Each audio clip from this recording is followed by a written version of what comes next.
Okay, our first question comes from Stephen Wino of the Associated Press. Go ahead, Stephen.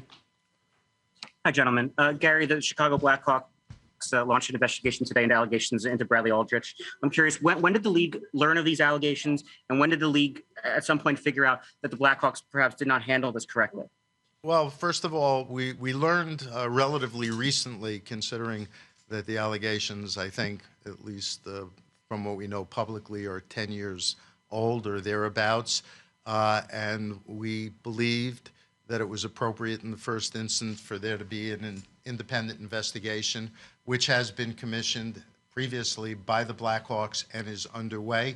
This is obviously a matter of litigation.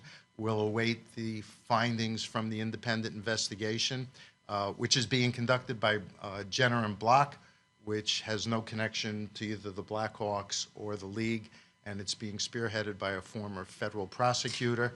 So we'll await the results of the investigation and then decide what, if anything, needs to be done from our standpoint. Thank you, Stephen. Next question comes from Scott Burnside of The Athletic. Go ahead, Scott. Thank you. Sorry, Gary, you alluded to the schedule coming out in short order. Can you tell us whether there is an Olympic break as part of that schedule, or where are we at with that and what that might look like? We don't know as of right now, and that's causing us, in addition to consternation, a fair number of issues relative to getting next season up and running.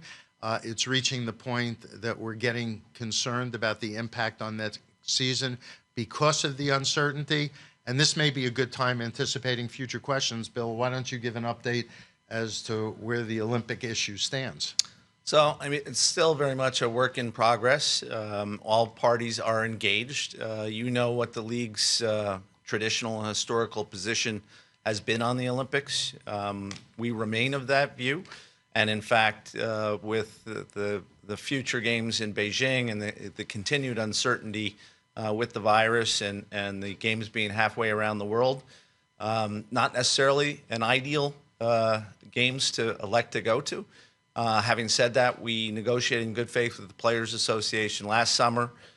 We agreed that if the conditions were right and we could reach agreement on all the material issues, that we would commit and support going to the Olympics, and that remains our position. We've deferred to the Players Association to try to work through those issues, and that continues, as I said, to be a work in progress. But as Gary alluded to, time is running very short, so hopefully we'll have some resolution soon. We have real concerns about whether or not it's sensible to be participating, having our players participate, and us shutting down for the Olympic break. But as Bill said, we made a promise that if it can all be worked out, then we'll go along with it. But we are concerned both about the timing right now and about the open issues and the prospects of actually being there. Thank you, Scott. Next question comes from Chris Johnston of Sportsnet. Go ahead, Chris. Hi, gentlemen. A question for Gary. I'm just wondering, can you clarify with the Blackhawks situation? Did you guys coordinate with the team, that is the league, on their investigation, or how did that play out as opposed to maybe doing one independently on your own? Well, it's being done independently by a law firm that's been retained. We're satisfied that the retention has been appropriate. And in the first instance, we're going to wait and see what the results are from this investigation, and then we'll determine what, if anything, we need to do to follow up. Thanks, Chris. Next question comes from Katie Strang of The Athletic. Go ahead, Katie. Gary, you said that you became aware of the allegations against Brett Aldrich relatively recently. When did you specifically become aware of those allegations, and how were you made aware of those allegations? I think you should answer that question. Yeah, I couldn't give you a specific time period, Katie. As Gary said, it was relatively recently. We were made aware of those allegations by counsel for the Chicago Blackhawks. Thanks, Katie. Next question comes from Emily Kaplan of ESPN. Go ahead, Emily. Hi, Gary and Bill. I was curious, would the NHL consider punishment to the individuals or the clubs with the Chicago Blackhawks, depending on what the review shows? All options are available if there's something that warrants punishment, and I think we need to wait and see what the result of the investigation and the litigation that seems to be pending as well. These are allegations. What we know is based on what's public, and that's why we're going to be interested to see what the investigation reveals and doesn't reveal. And so I think everybody needs to not get ahead of themselves. These are allegations that relate to a period of time that's quite some time ago, and sometimes it takes a little bit of time to piece things together. When we get all the information, we will do what is necessary and appropriate at the time. Thank you, Emily. Next question comes from Mark Lazarus of The Athletic. Go ahead, Mark. Hi, Gary. Do you anticipate the findings of that investigation being made public, or is that going to stay in-house? Let us see what the investigation reveals, and then we can figure out what comes next. I think everybody's jumping too far, too fast. This is going to be handled appropriately and professionally and done right. Thanks, Mark. Next question comes from John Warrow of the Associated Press. Go ahead, John. Hi, Gary. This is for you, and it's about women's hockey. After initially saying the NHL would only step in to back up pro women's hockey league if the two existing entities stepped aside, has the NHL backed off on that position and now asking the PWHPA and NWHL to see if they can strike a partnership, and why might that be the case? I think that in order to best develop a professional league that may perhaps be stronger than the one that exists, it would be better if everybody could get on the same page.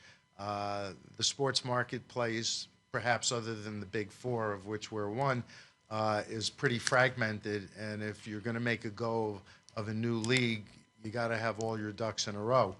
And our hope is that the women's professional landscape can be more unified going forward, so it can be a more effective participant in that sports landscape. We've been keeping an eye on things, and we're hopeful that the various groups can get together, but we've actually been a little distracted for the last 15 months trying to make sure that we could do what we had to do under difficult circumstances with our league. But we are extraordinarily supportive of women's hockey going forward, and at the right time and under the right circumstances, we see a role for us to the extent we're invited. Thanks, John. Next question comes from Josh Clipperton of the Canadian Press. Go ahead, Josh. Hey, gentlemen. Gary, just going back to the Blackhawks situation, what was your reaction to the allegations? The reaction, whenever you hear allegations like that, are concerning.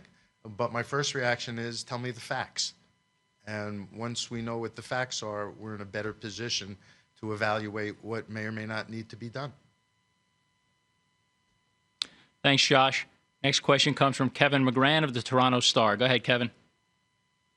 Gentlemen, Gary, you referenced in your opening remarks that the regular season and the playoffs regarding the officiating in the game itself, it almost seems to be two different sports. Are you happy with that? I mean, you have some of the greatest players of the regular season don't make it past the second round. Some say because of the officiating that grinds them down. Wouldn't you rather the game be similar in the playoffs to the one the fans witness in the regular season? The teams will decide how they want to play a series. And unlike the regular season, when you're playing series, multiple games, there are adjustments that go on. I think we saw more of that this year when teams were playing divisional play and multiple games against the same team in a row. We believe that the officiating standard is and should be called consistently. Overwhelmingly it is. But the stakes get higher and our players ramp it up. I think that's the nature of the competitiveness of our game. By the way, I think our competitive balance both in the regular season and the playoffs is extraordinary. I think it's the best in all of sports. and our fans overwhelmingly tell us that they like the product. Thanks, Kevin. Next question comes from Frank Saravalli of dailyfaceoff.com. Go ahead, Frank. Hi, Bill. This question is for you. Without going into specific medical details, given the spirit of the CBA, can you explain why the league is comfortable with Tampa Bay icing a lineup in the playoffs that wouldn't be close to cap compliant in the regular season? And could you envision a scenario in which the cap is also included in part of the playoffs? I'll answer the last question first. I mean, certainly I could. That'll be a product of collective bargaining at an appropriate time. If we as a league or the clubs generally feel like change needs to be made. The system was designed the way it's designed. It's worked very, very well for the time we've had it in place. Nothing inappropriate was done here. And at the end of the day, all the managers know what the rules are. The facts seem to align with the situation that allowed Tampa to bring back a significant player in the playoffs.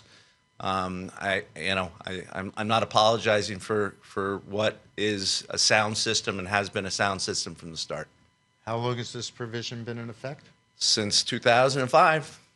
This is not new news for anybody, and circumstances were what they were, and we were satisfied that there was nothing untoward going on. Thank you, Frank. Next question comes from Andrew Ardini of NHL.com International. Go ahead, Andrew. Good evening.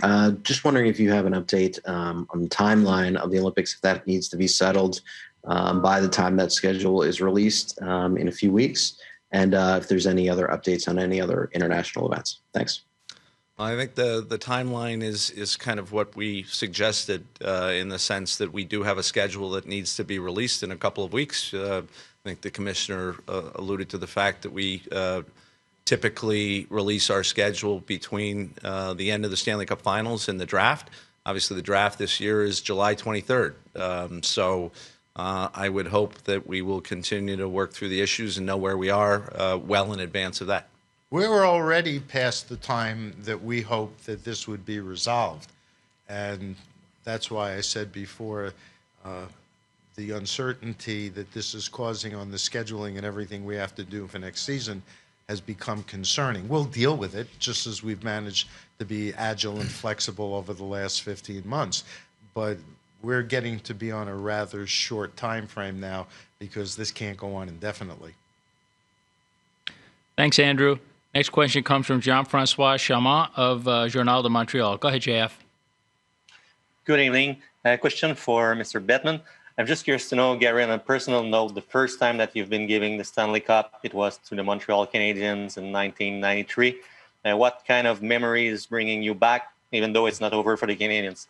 Giving out the Stanley Cup is always a special experience for me. It's an honor. It's the best thing I get to do. And while it's been a few years, I remember that night in 1993 like it was yesterday. It was exciting, it was compelling, and for me it was the first time. And it was, I would dare say, overwhelming. Thanks, JF. Next question comes from Neil McHale of InsideHockey.com. Go ahead, Neil.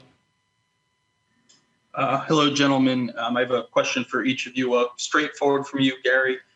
Is there any chance with the issues with the cap not raising that you might offer clubs some kind of a buyout, maybe a compliance buyout like we've seen in the past? No, I don't envision that at all. The goal for what we had to get through for the last 15 months, concluding 1920 and playing this season, has been to conserve as much money as possible. Because revenues have obviously been dramatically impacted by, among other things, obviously not having fans and buildings for the most part.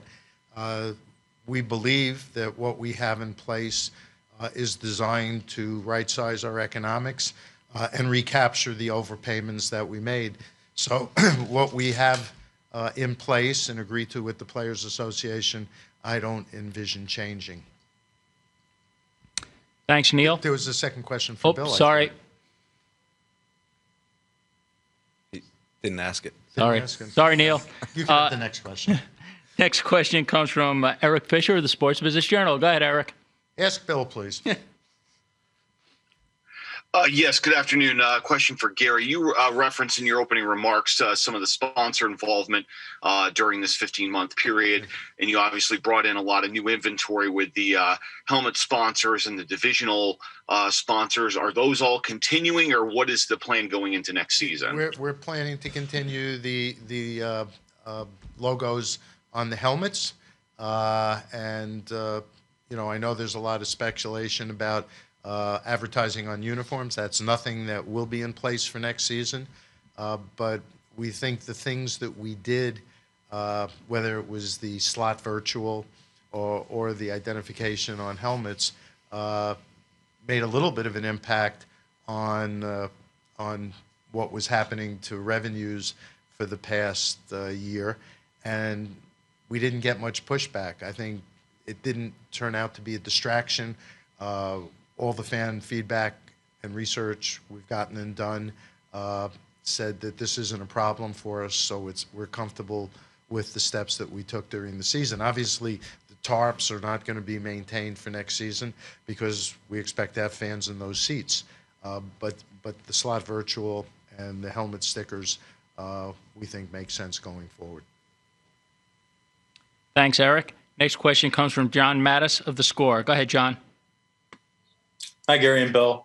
With the NHL embracing the world of legal sports betting, I'm wondering, could we be seeing more transparency with lineup decisions next season, specifically teams having to announce their starting goalie and perhaps getting rid of the upper body, lower body injury labels? To this point in time, that's not being contemplated. And again, I've done many interviews on this. People ask whether our sports betting partners have requested it, have expressed any concerns with regard to our current policies. None of that has been done. And at the end of the day, we have to have policies that facilitate the game on the ice, because the game on the ice is what's most important. And we'll continue in that vein. Thank you, John. Next question comes from Ken Campbell. Go ahead, Kenny. Gary, you touched on officiating, and you did say that the calls are missed, and I think everybody can sympathize with that and understand that. I think where people have a problem is the calls that are seen and not called. Well, it's easy. It's easy when you're watching it on television and replay, or you're watching it from 100 or so feet off the ice and get a broader view. You have to look at it from the perspective of the officials on the ice and what they get to see in real time. And I wouldn't minimize the difficulty of that task. Well, I agree. I agree it's difficult, but you just said that they're the best officials in any sport. So they should have this, I would think. We all see it. You see it. And if these are the best officials in the world, how do you explain when an official's looking right at a play and doesn't make the call? And I'm wondering too, are you putting the style of play and the difference in the game on the players and the teams at this point? No, I'm not saying that at all. I said the perception of what goes on from an officiating standpoint is influenced by the style of play and the perception of it, not the reality of it. The game gets played, and I don't think it would be fair to suggest that any of these games are being decided by the officials. They're being decided by the players on the ice, as it should be. And it's very easy to focus on the 2 or 3 calls you think they missed, and it's easier for you to see it based on the vantage point you have. Try going on the ice and being in the midst of everything that's going on and making split-second calls. It's extraordinarily difficult. Now, we've done a variety of things. We've added a second referee. We've increased video replay. We've changed standards on things like slashing, and we're looking at cross-checking. This is constantly evolving, and as the game has gotten even faster than it's been, it's the fastest it's ever been, the officiating gets harder, and we're focused on how to keep up with it, and that's something that is never static. It's something that is an ongoing process that Coley Campbell and Stephen Walkham and their respective groups are working on constantly to make sure we're doing the best job we can.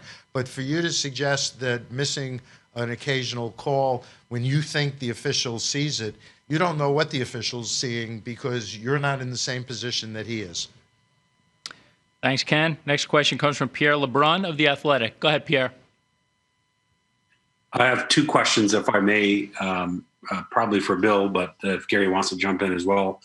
The first is I want to ask about the hotline that the league established about a year and a half ago in lieu of Akeem Aliyu and all the fallout from that situation.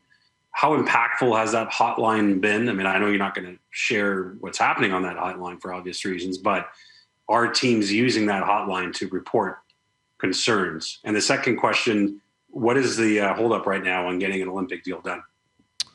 So on the first issue, it's up and running. It has been, I think, now for several months. Part of the dynamic of introducing a hotline like this is making potential people who want to engage with it comfortable in engaging with it. So that is, by definition, a process of time. I do think it's been well received. We've delivered education to all the relevant constituencies associated with the availability of the hotline. So I do think it'll serve a vital role going forward. But if you're asking kind of specific impact, and in particular, our discussion earlier on the Chicago situation, one had nothing to do with the other. With respect to the Olympics, there are a couple remaining open issues. A lot has to do with the uncertainty of the games, the continued uncertainty of the games with respect to what the rules will be associated with the games, whether there'll be spectators, whether there won't be spectators. How the Tokyo games this summer may impact how the Beijing games are run. There are COVID-related insurance issues that are very important to all the relevant parties. The players and the clubs and the league alike, and the Players Association, families, and the families. So there remain open issues. I do think we have worked through a lot of the more basic issues. But again, we continue to be on uncharted territory to a certain extent with respect to the COVID situation and what that means and what it'll be like come February in Beijing. So there's a lot of uncertainty and unknowns that we're trying to grapple with, and that takes time. Thank you, Pierre. Let's go to Mary Fiello of the Tampa Bay Times. Go ahead, Mary.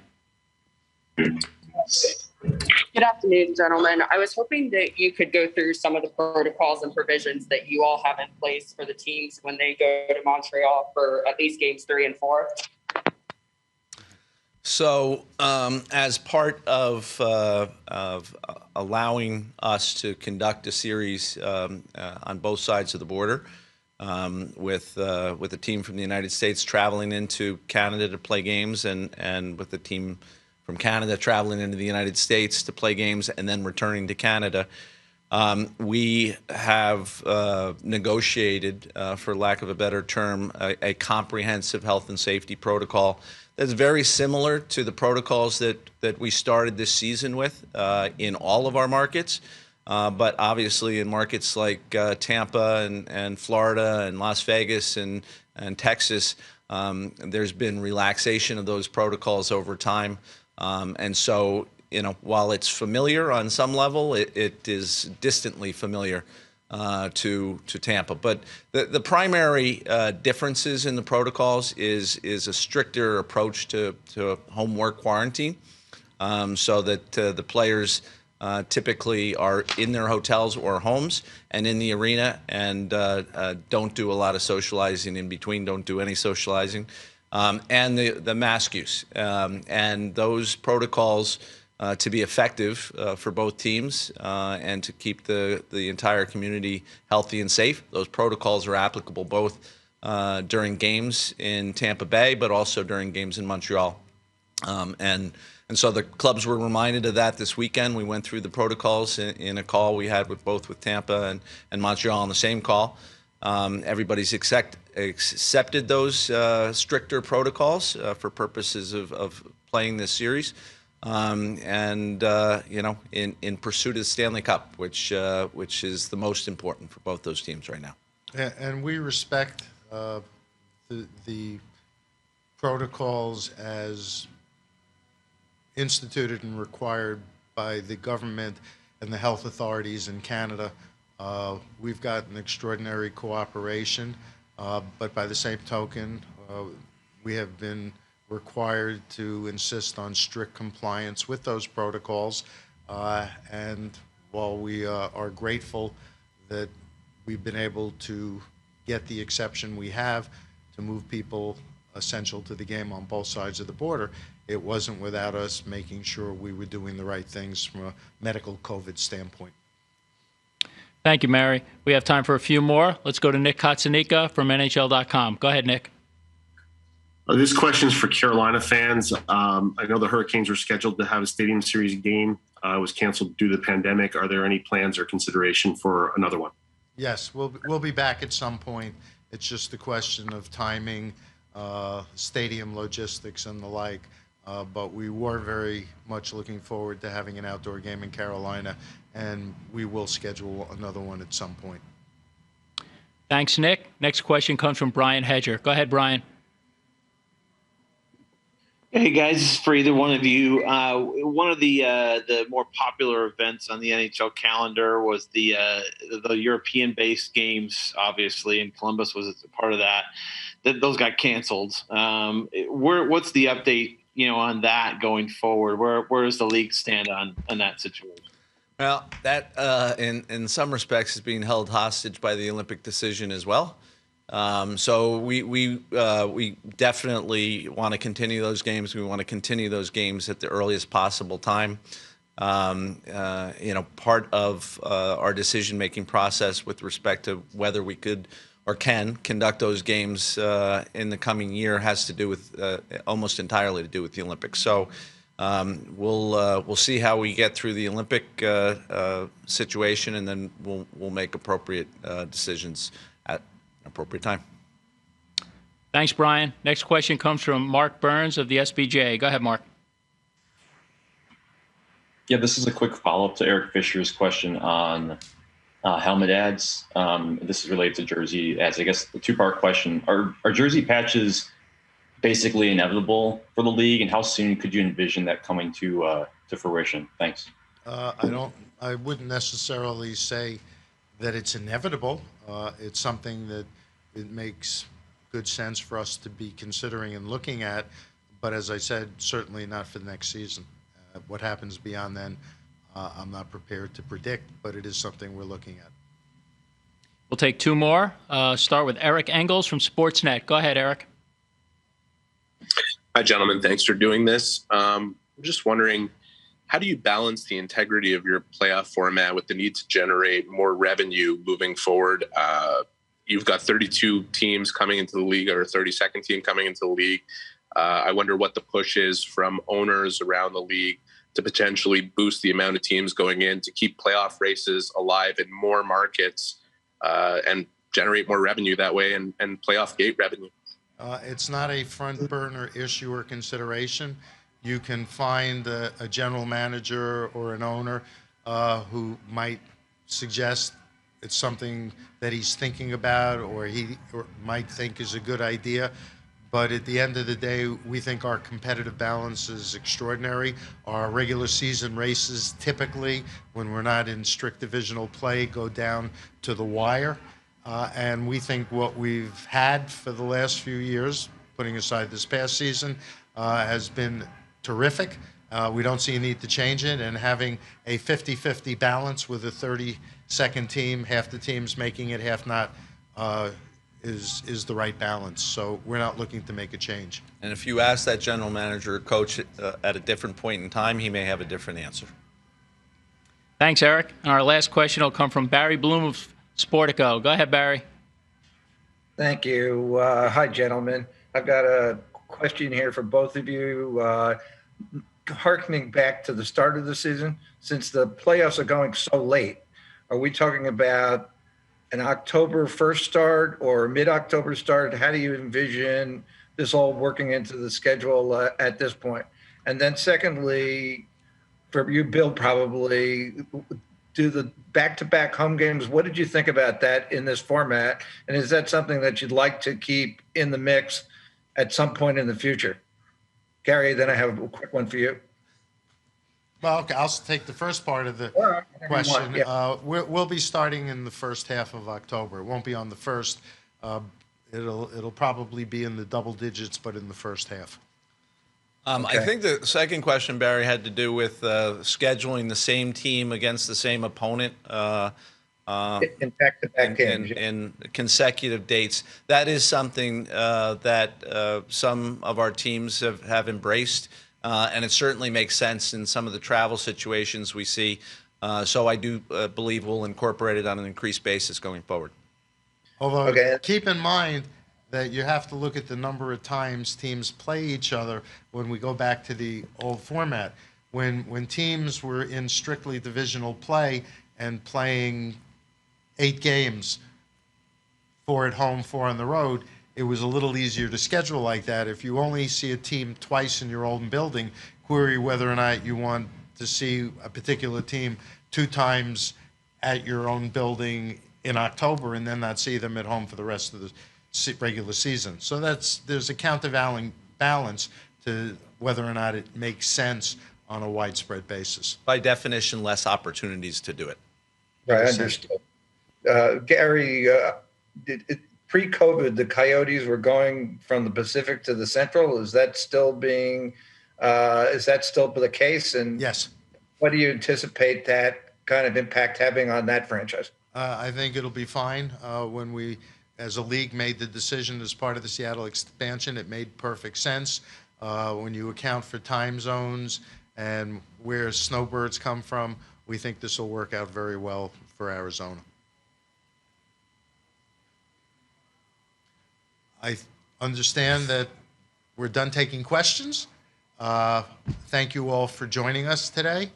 We're excited, as I said in my opening remarks, about getting to this point in the season. I think we can all agree it has been an unusual season, and it wasn't easy to get here, but we're thrilled to be here, and we're excited to start the Stanley Cup final.